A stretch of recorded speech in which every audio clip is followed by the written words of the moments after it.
Hello, കഴിഞ്ഞ ദിവസം നമ്മൾ കട്ട് ചെയ്ത് വെച്ച ഷർട്ട് എങ്ങനെയാ സ്റ്റിച്ച് ചെയ്യുന്നത് നമുക്കൊന്ന് നോക്കിയാലോ.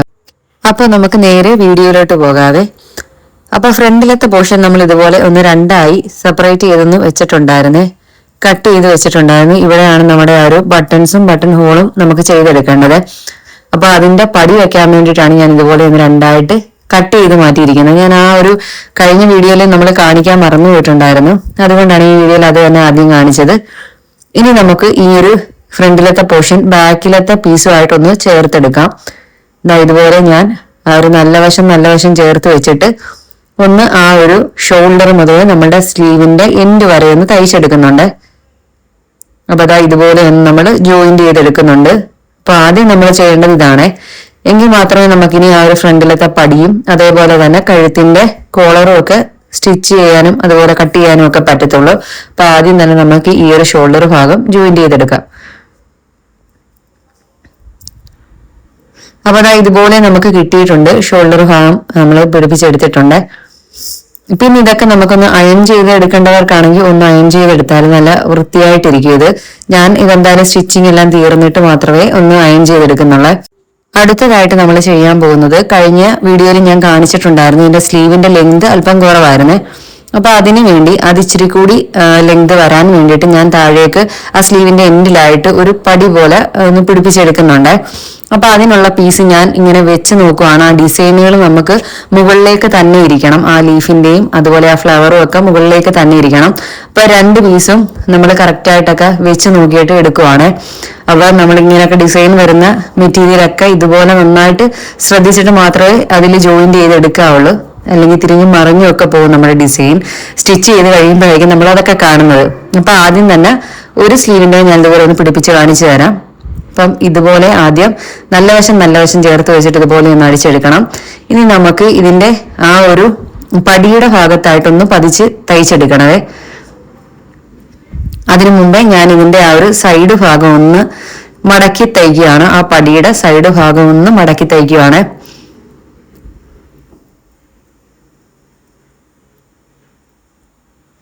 അപ്പൊ നമ്മള് മടക്കി തയ്ച്ചെടുത്തിട്ടുണ്ട്. അപ്പൊ അഡീഷണൽ ആയിട്ട് ഇവിടെ ഒരു തയ്യൽ വരുന്നത് കൊണ്ട് തന്നെ ഞാൻ ഇവിടെ ആ ഒരു പതിച്ചടിച്ചിട്ടില്ലേ, അത് ഞാൻ കഴിഞ്ഞ ദിവസം വീഡിയോ എടുത്തു വെച്ചിരുന്നത് കൊണ്ട് എനിക്ക് പതിച്ചടിച്ചതായിട്ട് തോന്നിയതാണ്. അപ്പം ഞാൻ പതിച്ചടിക്കുന്നില്ല. അതിന് പകരം ഇതുപോലെ മടക്കി വെച്ചിട്ട് നമ്മളങ്ങ് നല്ല നീറ്റായിട്ട് സ്റ്റിച്ച് ചെയ്തെടുക്കുവാണ്. അവിടെ വളവും പുളവും ഒന്നും വരരുത്. കറക്റ്റായിട്ട് നമ്മളത് വെച്ച് നല്ല നീറ്റായിട്ട് തന്നെ സ്റ്റിച്ച് ചെയ്തെടുക്കണം. അപ്പൊ ഇതുപോലെ കിട്ടിയിട്ടുണ്ട്. ഇപ്പൊ ഇനി ഇതിൽ കൂടുതൽ കൈ വേണമെന്നുള്ളവർക്കാണെങ്കിൽ ഇതിൽ കൂടുതൽ മെറ്റീരിയൽ വെച്ച് നമുക്ക് ഒരു പടി ചെയ്തെടുക്കാവുന്നതേ ഉള്ളൂ കേട്ടോ. അപ്പൊ ഇതിൽ തുണി കുറവായതുകൊണ്ടാണ് ഞാൻ ഇത്രയും ഒരു രീതിയിൽ മാത്രം പടി ചെയ്തെടുത്തത്. നമ്മൾ അതുപോലെ തന്നെ അടുത്ത കൈയിലും വെച്ചെടുത്തിട്ടുണ്ട്. ഇനി നമുക്ക് ചെയ്യേണ്ടത് ഫ്രണ്ടിലത്തെ പടിക്കാണ്. പടിയിലും നമ്മൾ ഇതുപോലെ പേപ്പർ ക്യാൻവാസ് 1 ഇഞ്ച് വീതിയിൽ വെച്ചിട്ട് ആണ് പടിയായിട്ട് സെറ്റ് ചെയ്യുന്നത്. അപ്പൊ ഒരു പടി പുറത്തേക്ക് നിൽക്കുന്ന രീതിയിലും അടുത്ത സൈഡിൽ വരുന്ന പടി അകത്തേക്ക് മടക്കി തയ്ക്കുന്ന രീതിയിലുമാണ് നമ്മൾ ബ്ലൗസിനൊക്കെ ഹുക്കിന്റെ ആ ഒരു പോർഷൻ പിടിപ്പിക്കുമല്ലോ പടി, അത് ആ ഒരു മോഡലിലാണ് ഞാൻ ഇവിടെ ഒരു പടി വെച്ചെടുത്തിരിക്കുന്നത്. അപ്പൊ അതിന്റെ സൈഡിൽ കൂടി ഒരു അരികിലൂടെ ഒരു തയ്യലും കൂടി ഇട്ട് ഞാൻ എടുത്തിട്ടുണ്ട്. അത് ഞാൻ ഇവിടെ ഡീറ്റെയിൽ ആയിട്ട് കാണിക്കാൻ അത് എടുത്ത വീഡിയോ നിന്ന് മിസ്സായി പോയി കേട്ടോ, അതുകൊണ്ടാണ്. പിന്നെ ഇനി നമുക്ക് അടുത്തതായിട്ട് കോളറാണ് കട്ട് ചെയ്യേണ്ടത്. അതിനായിട്ട് ആദ്യം തന്നെ നമ്മുടെ ഈ ഒരു ഫ്രണ്ട് പോർഷൻ മുതലുള്ള ആ പടി ടോട്ടലായിട്ട് ആ പടി മൊത്തം എടുക്കണം. അപ്പൊ ഈ ടോട്ടല് പടി ഉൾപ്പെടെ നമ്മൾ ഇതുപോലെ ഒന്ന് അളന്നെടുക്കണേ. അപ്പൊ ആദ്യം നമ്മൾ ഈ ഒരു കോളറിന്റെ ആ ഒരു സ്റ്റാൻഡ് പോലെ വരുന്ന ഭാഗമാണ് കട്ട് ചെയ്തെടുക്കാൻ പോകുന്നത്. അപ്പൊ ഇത് ടോട്ടലി ഞാനൊന്ന് പതുക്കെ വെച്ചൊന്ന് അളന്നെടുക്കുന്നുണ്ട്. ഇവിടെ നമുക്ക് ഒരു 10.5 ഇഞ്ചാണ് എൻ്റെ ഈ ഒരു കഴുത്ത് ഞാൻ അളന്നപ്പോൾ എനിക്ക് കിട്ടിയത്. അത് നമ്മുടെ ടോട്ടൽ കഴുത്തിന്റെ ഒരു ഹാഫ് പോർഷൻ ആണ് ഞാൻ എടുത്തിരിക്കുന്നത്. ഇനി നമുക്ക് ഈ ഒരു 10.5 ഇഞ്ച് നമ്മളിപ്പോ മടക്കി ഇട്ടിരിക്കുകയാണ് ക്യാൻവാസ് പേപ്പർ. അപ്പൊ ഇതിലേക്ക് നമുക്ക് ഒന്ന് മാർക്ക് ചെയ്തെടുക്കാം. പിന്നെ നമ്മൾ ഈ ലേഡീസിന്റെ ഷർട്ട് തയ്ക്കുമ്പോൾ അധികം നമ്മൾ ആ ഒരു ക്യാൻവാസ് കട്ടിയുള്ളത് എടുക്കേണ്ട ആവശ്യമില്ല. ഇതുപോലെ പേപ്പർ ക്യാൻവാസ് എടുത്താൽ മതിയേ. അതെല്ലാം ഉണ്ടെങ്കിലും നമ്മുടെ വടി പോലെ നിൽക്കുക. അതൊരു നമ്മുടെ ഈ ലേഡീസ് ഷർട്ടിന് അതൊരു വൃത്തികേടായിരിക്കും. അപ്പൊ അതുകൊണ്ട് തന്നെ നമ്മൾ ഇങ്ങനത്തെ പേപ്പർ സ്ട്രിപ്പുകളാണ് ഇതിന് ഉപയോഗിക്കുന്നത്. പിന്നെ ഇതിന്റെ വീതി നമ്മൾ എടുക്കുന്നത് 1 ഇഞ്ചാണ്. അപ്പൊ ഞാൻ അതുകൂടി ഇങ്ങനെ ഒന്ന് മാർക്ക് ചെയ്ത് കൊടുക്കുന്നുണ്ട്. അപ്പൊ സൈഡിലേക്ക് 10.5 ഇഞ്ചും പിന്നെ അതേപോലെ വീതി 1 ഇഞ്ചും കൂടി ഞാൻ ഇതുപോലെ ഒന്ന് ബോക്സ് ആക്കി വരച്ചെടുക്കുന്നുണ്ട്. അപ്പൊ വളരെ സിമ്പിൾ ആയിട്ട് തന്നെ നമുക്ക് ചെയ്തെടുക്കാം. ഇതിൽ വലിയ കാൽക്കുലേഷൻ ഒന്നും ഞാൻ ചെയ്യുന്നില്ല. ഇപ്പൊ നോർമൽ ഒരു രീതിയിലാണ് ചെയ്യുന്നത്. പിന്നെ അതാ ഇതിൽ നമ്മൾ ഈ 10.5 ഇഞ്ച് അടയാളപ്പെടുത്തിയതിൽ നിന്ന് അകത്തേക്ക് ഒരു 1/2 ഇഞ്ച് നീക്കി നമ്മളൊന്ന് മാർക്ക് ചെയ്തേ. ഈ ഒരു ഭാഗത്താണ് നമ്മൾ 1/2 ഇഞ്ച് മാർക്ക് ചെയ്ത ഭാഗത്താണ് ആ ഒരു കോളറിന്റെ ആ ഒരു ഷേപ്പ് നമ്മളൊന്ന് റൗണ്ട് ചെയ്തൊന്ന് വരച്ചെടുക്കുന്നത്. ആ ഒരു 1/2 ഇഞ്ചിലേക്കാണ് വരച്ചത്. അപ്പൊ അതായത് ഞാൻ വരയ്ക്കുന്നത് നിങ്ങൾക്ക് കാണുമ്പം മനസ്സിലാകുന്നുണ്ടെന്നാണ് എന്റെ വിശ്വാസം. അപ്പൊ ഇത് സിമ്പിൾ ആയിട്ട് നമുക്ക് അധികം തല പുകയ്ക്കാതെ തന്നെ കട്ട് ചെയ്തെടുക്കാൻ പറ്റിയ ഒരു കോളറാണ്. അപ്പൊ അതാ കോളറിന്റെ ആ ഒരു സ്റ്റാൻഡ്, ആ ഒരു പടി നമ്മൾ ആദ്യം സെറ്റ് ആക്കിയിട്ടുണ്ട്. ഇനി ഇത് നമുക്ക് ആ ഒരു മെറ്റീരിയലിലേക്ക് വെച്ചിട്ടൊന്ന് പേസ്റ്റ് ചെയ്തെടുക്കാം. അപ്പൊ ഞാനിതൊരു അയൺ ബോക്സിൽ നമ്മൾ നന്നായിട്ടൊന്ന് ഹീറ്റ് കൂട്ടിയിട്ടിട്ട് ഒന്ന് അയൺ ചെയ്ത് അത് ഒട്ടിച്ചെടുത്തിട്ടുണ്ട്. ഇനി നമുക്ക് ഈ ഒരു ബാൻഡിന്റെ അടിഭാഗം, ആ ഒരു സ്ട്രെയിറ്റ് ആയിട്ട് വരുന്ന ഭാഗം ഉണ്ടല്ലോ, നമ്മൾ ആ വളച്ച് വരച്ചിടമല്ല, അതിന്റെ താഴെ ഉള്ള പോർഷൻ നമുക്ക് ഇതുപോലെ ഒന്ന് മടക്കി തയ്ച്ചെടുക്കാവേ. അകത്തേക്ക് അവിടെയൊക്കെ ഞാൻ തയ്യൽ തുമ്പിട്ടിട്ടുണ്ടായിരുന്നു. അപ്പൊ ആ ഭാഗം നമ്മൾ ഇതുപോലെ അകത്തേക്കൊന്ന് മടക്കി തയ്ച്ചെടുത്തിട്ടുണ്ട്. ഇനി നമുക്ക് ആ സ്റ്റാൻഡിന് മുകളിലേക്ക് വരുന്ന നമ്മുടെ ആ ഒരു മെയിൻ കോളർ ഉണ്ടല്ലോ, ആ ലീഫ് പോലെ വരുന്ന കോളർ ഉണ്ടല്ലോ, അത് നമുക്ക് ഒന്ന് കട്ട് ചെയ്തെടുക്കാം. അതിനായിട്ട് ഞാനിവിടെ മുമ്പ് നമ്മൾ വെട്ടിവെച്ച ആ ഒരു സ്റ്റാൻഡ് കോളർ ഉണ്ടല്ലോ, അതിന്റെ ഒരു 1/2 ഇഞ്ച് കുറച്ചിട്ട് ഒരു 10 ഇഞ്ച് ഞാൻ ഇതുപോലെ ഒന്ന് മാർക്ക് ചെയ്തെടുത്തിട്ടുണ്ട്. എന്നിട്ട് അതിന്റെ വീതി ഒരു 2 ഇഞ്ച് കൂടെ അടയാളപ്പെടുത്തി കൊടുത്തിട്ടുണ്ട്. ഇനി നമുക്ക് ഇതൊരു ബോക്സ് പോലെ ഒന്ന് വരച്ചെടുക്കാവേ. എന്നിട്ട് ഇതിൽ നിന്ന് പുറത്തേക്ക് നമുക്കൊരു 3/4 ഇഞ്ച് ഒന്ന് നീക്കി ഒന്ന് മാർക്ക് ചെയ്തുകൂടി കൊടുക്കാം. ടേപ്പിൽ ഞാനും 3/4 ഇഞ്ചും കൂടി എക്സ്ട്രാ പുറത്തേക്ക് ഒന്ന് ഇതുപോലെ മാർക്ക് ചെയ്ത് കൊടുക്കുന്നുണ്ട്. ഇനി നമുക്കിത് ചരിച്ച് ആ ഒരു നമ്മൾ 10 ഇഞ്ച് അടയാളപ്പെടുത്തിയടുത്തേക്ക് ഒന്ന് വരച്ചു കൊടുക്കാം. അപ്പോൾ ഒരു ചരിഞ്ഞൊരു ലൈൻ പോലെ നമുക്ക് വരും. ഇനി നമുക്ക് ഇതൊന്ന് കട്ട് ചെയ്തെടുക്കാം. അപ്പൊ ദാ ഇതില് വീഡിയോയിൽ ഞാൻ കാണിക്കുന്നുണ്ട്. അപ്പൊ ഇതൊക്കെ സിമ്പിൾ ആയിട്ട് നമുക്ക് നോർമലി ഇനി അധിക കട്ടിങ്ങും സ്റ്റിച്ചിങ്ങും അറിയാത്തവർക്കാണെങ്കിലും ഇത് വെച്ച് നമുക്ക് ഈസി ആയിട്ട് കട്ട് ചെയ്തെടുക്കാവുന്നതേ ഉള്ളൂ. ഇപ്പൊ നമ്മൾ കട്ട് ചെയ്തെടുത്തതിൽ എന്തെങ്കിലും ചെറിയ വ്യത്യാസം ഉണ്ടെങ്കിൽ തന്നെ നമുക്കത് സ്റ്റിച്ച് ചെയ്യുമ്പം ഏകദേശം കാര്യം മനസ്സിലാവും. അപ്പം നമുക്കത് കറക്റ്റ് ചെയ്ത് എടുക്കാവുന്നതേ ഉള്ളൂ. ഇതിന്റെ അഥവാ നീളം കൂടി പോയിട്ടുണ്ടെങ്കിൽ നമുക്കത് തയ്ച്ചു കഴിയുമ്പോഴാണ് സൈഡൊന്ന് ഒതുക്കി എടുത്താൽ മതിയാവും. അപ്പൊ അത് റെഡി ആയിട്ട് വരുന്നതായിരിക്കും. അപ്പൊ ഇത് ഞാനൊന്ന് പേസ്റ്റ് ചെയ്തെടുക്കുന്നുണ്ട് ഒരു മെറ്റീരിയലിലോട്ടെ. അപ്പം ആ മെറ്റീരിയലിന്റെ ഡിസൈൻ എല്ലാം നമ്മൾ നോക്കിക്കോണം. ഇതുപോലെ സ്ട്രെയിറ്റ് ആയിട്ട് തന്നെ ആ ഒരു ഫ്ലവേഴ്സും അതിൽ ലീഫും എല്ലാം ഇരിക്കണം കേട്ടോ. അതും കൂടി ഞാനിവിടെ പറയുന്നുണ്ട്. ഇനി നമുക്ക് തയ്യൽ തുമ്പ് ഇട്ടിട്ട് ബാക്കിയുള്ള ഭാഗം എല്ലാം ഒന്ന് കട്ട് ചെയ്ത് മാറ്റാം ഇതുപോലെ. അപ്പൊ അതാ നമുക്ക് തുണി അധികം ഇല്ലായിരുന്നു, നമ്മൾ ആ ഉള്ള തുണിയിൽ ഇതുപോലെ കട്ട് ചെയ്തെടുത്തിട്ടുണ്ട്. ഇനി നമുക്ക് മറ്റൊരു പീസ് ഇതിന്റെ പുറത്തേക്ക് വെച്ചിട്ട് നമ്മൾ സാധാ കോളർ ചെയ്യുന്ന പോലെ ഒന്ന് ചെയ്ത് ഒന്ന് തിരിച്ചിട്ടെടുക്കണം. ഇപ്പൊ ഇതാ ഇത് നമ്മൾ തയ്ച്ചിട്ട് ഒന്ന് തിരിച്ചിട്ടെടുക്കുന്നുണ്ട്. അപ്പൊ ഇത് ഞാൻ ഡീറ്റെയിൽ കാണിക്കാത്തത് നമ്മൾ വേറെ വീഡിയോയിലൊക്കെ ഇതിന്റെ ചെയ്തിട്ടുണ്ട്, ഈ ഒരു കോളറൊക്കെ എങ്ങനെയാ പിടിപ്പിക്കുന്നുള്ളത്, അതുകൊണ്ടാണ്. അപ്പോൾ ഇതാ ഇനി എക്സസ് വന്ന പീസുകളെല്ലാം നമ്മൾ ഒന്ന് കട്ട് ചെയ്ത് മാറ്റണം. എന്നിട്ട് ഈ ഒരു കോളറാണ് നമ്മൾ ഇനി ആ ഒരു ചെറിയ ഒരു ഫ്ലാറ്റ് കോളർ പോലെ നമ്മൾ കട്ട് ചെയ്തില്ല, സ്റ്റാൻഡ് പോലെ വരുന്ന പോർഷൻ അതിലേക്ക് വെച്ച് ചേർക്കാൻ പോകുന്നത്. അപ്പൊ ഇതിന്റെ എക്സസ് വരുന്ന പീസുകളൊക്കെ കട്ട് ചെയ്തിട്ട് നമുക്ക് തിരിച്ചിട്ടെടുക്കാം. ഇതിൽ അല്പം അളവിന് വ്യത്യാസമുണ്ടെങ്കിലും ഞാൻ നേരത്തെ പറഞ്ഞതുപോലെ തന്നെ നമുക്കിനി ആ ഒരു സ്റ്റാൻഡിലേക്ക് വെച്ച് പിടിപ്പിക്കുമ്പം ഇത് എന്തെങ്കിലും തികയാഴികയോ അല്ല, അഥവാ എക്സ്ട്രാ ഇച്ചിരി മെറ്റീരിയൽ അധികം വന്നാലും നമുക്ക് കുറച്ച് കട്ട് ചെയ്ത് ഇതിന്റെ ആ ഒരു വലിപ്പം കുറച്ചിട്ട് ചേർത്താൽ മതിയാവും, യോജിപ്പിച്ചാൽ മതിയാവും രണ്ടും തമ്മിൽ. അങ്ങനെ നമുക്ക് ചെയ്തെടുക്കാൻ പറ്റുവേ. അപ്പൊ ഇച്ചിരി അധികം നീളം കൂടിപ്പോയെന്ന് പറഞ്ഞിട്ട് നമ്മൾ വിഷമിക്കേണ്ട കാര്യമില്ല. അങ്ങനെ ആയാലും നമുക്കിത് ചെറുതാക്കി എടുക്കാൻ പറ്റുവേ.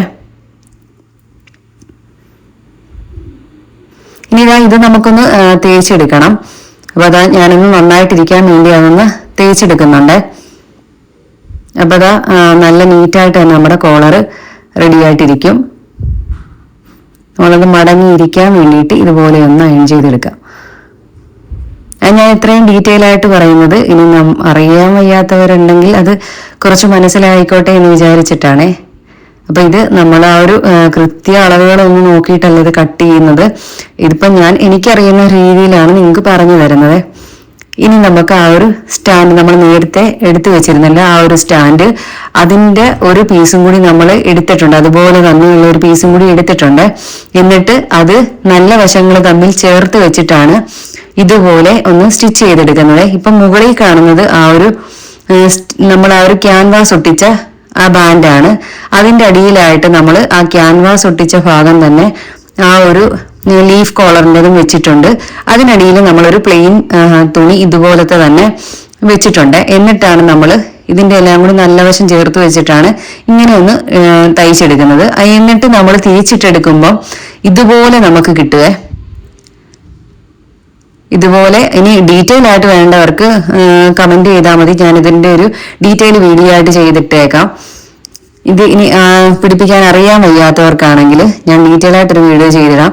അപ്പൊ ഈ ഒരു രീതിയിലാണ് നമ്മൾ ചെയ്തെടുക്കുന്നത്.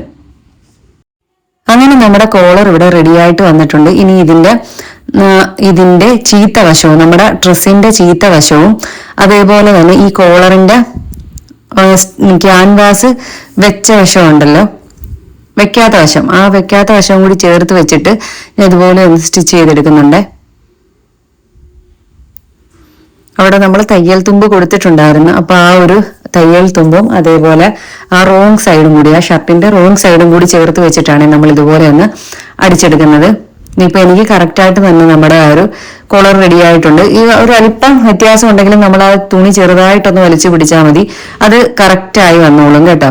പിന്നെതാ ഇനി നമ്മൾ ആ നല്ല വശത്ത് ഇതുപോലെ ഒന്ന് സ്റ്റിച്ച് ചെയ്തുകൂടി എടുക്കണേ. നമ്മൾ അവിടെയാണ് ഒരു അകത്തേക്ക് മടക്കി വെച്ച് തയ്ച്ചിട്ടുണ്ടായിരുന്നത്. ആ പോർഷൻ പുറത്ത് വരുന്ന രീതിയിൽ ഇതുപോലെ ചേർത്ത് വെച്ച് അങ്ങ് തയ്ച്ചെടുക്കുകയാണ് ചെയ്യുന്നത്. ഇത് ഞാൻ പറയുമ്പോൾ എത്രത്തോളം മനസ്സിലാകുന്നുണ്ടെന്ന് എനിക്കറിയില്ല, പക്ഷെ ഈ വീഡിയോ കാണുമ്പോൾ നിങ്ങൾക്ക് ഏറെക്കുറെ മനസ്സിലാകുന്നുണ്ടായിരിക്കും. പിന്നെ ഇതിന്റെ അത് മനസ്സിലാവാത്തവരാണെങ്കിൽ കമന്റായിട്ട് ചോദിച്ചാൽ മതി, ഞാൻ ഇതിന്റെ ഒരു ഡീറ്റെയിൽ വീഡിയോ ചെയ്ത് കാണിക്കാവേ.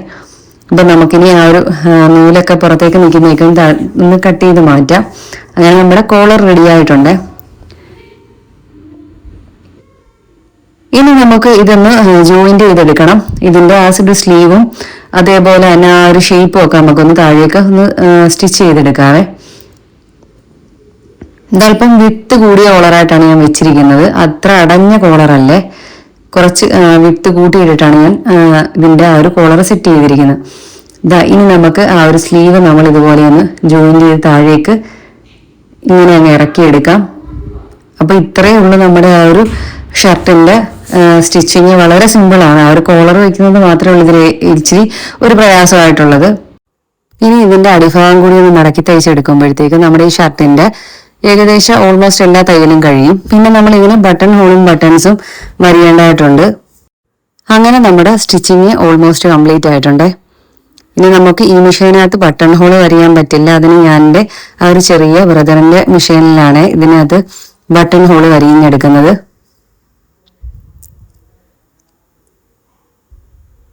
പിന്നെ അടിഭാഗം മടക്കി തയ്ക്കുന്നത് ഞാൻ ഇതിൽ കാണിക്കുന്നില്ലേ.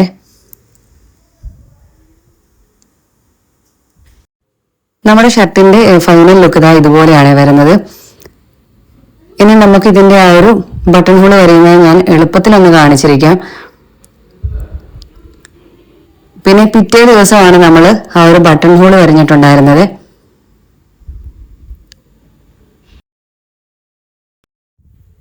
അപ്പൊ ഇതിന്റെ ഡീറ്റെയിൽ വീഡിയോ വേണമെന്നവരാണെങ്കിൽ ഒന്ന് കമന്റ് ചെയ്താൽ മതി, ഞാൻ അത് വേറൊരു വീഡിയോ ആയിട്ട് ചെയ്യാം. ഇപ്പൊ ഇതിൽ എന്റെ ബട്ടൺ ഹോളിന്റെ ആ ഒരു ഫൂട്ട് ഇവിടെ മിസ്സായി പോയിട്ടുണ്ടായിരുന്നു. അപ്പൊ ഞാൻ ബട്ടൺ ഹോളിന്റെ ആ ഫൂട്ട് ഇടാതെയാണ് നമ്മൾ ഈ ഒരു ബട്ടൺ ഹോളിന്റെ ആ ഒരു സ്റ്റിച്ച് ചെയ്തെടുക്കുന്നത്. ആദ്യം തന്നെ നമുക്ക് എവിടെയൊക്കെയാണ് ബട്ടൺസ് വരേണ്ടത് ആ ഒരു പോർഷനല്ലേ ഇതുപോലെ ഒന്ന് മാർക്ക് ചെയ്ത് കൊടുക്കണേ.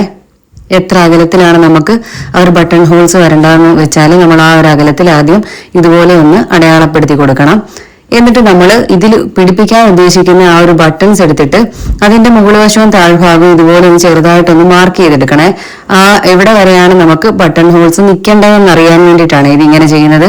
അപ്പൊ എല്ലാ വരയിലും നമ്മൾ ഇതുപോലെ ഒന്ന് മാർക്ക് ചെയ്ത് കൊടുക്കണം. അങ്ങനെ എല്ലാം നമ്മളൊന്ന് ഇതുപോലെ മാർക്ക് ചെയ്തെടുക്കുന്നുണ്ട്. അപ്പൊ വീഡിയോയിൽ ഞാൻ ഈ പറയുന്നത് നന്നായിട്ട് മനസ്സിലാവും എന്നാണ് എനിക്ക് തോന്നുന്നത്. അപ്പം ഞാൻ പറയുന്നതിനെക്കാട്ടി കുറച്ചുകൂടി നിങ്ങൾക്ക് ഇത് കാണുമ്പോൾ മനസ്സിലായിട്ടുണ്ടായിരിക്കും. ഇനി നമുക്ക് ഓരോരോ ബട്ടൺ ഹോളുകളായിട്ടൊന്ന് വരഞ്ഞെടുക്കാം.